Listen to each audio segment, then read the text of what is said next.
എന്റെ നേതാവായ മുത്ത് മുസ്തഫ സല്ലല്ലാഹു അലൈഹി വസല്ലമ തങ്ങൾക്ക് നീ ഗുണം ചെയ്യണം അല്ലാഹ്.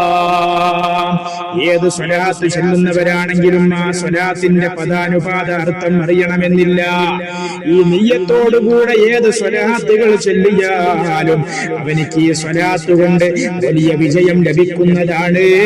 ഈ സ്വലാത്ത് അവന്റെ ജീവിതത്തെ മാറ്റിമറിക്കുന്നതാണ്.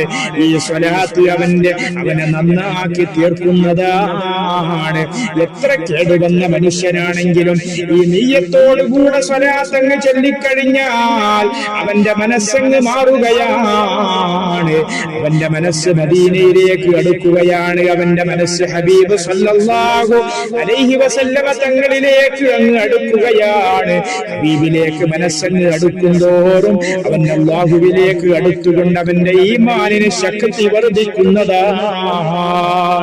അല്ലാഹു തൗഫീഖ് ചെയ്യുമാറാവട്ടെ.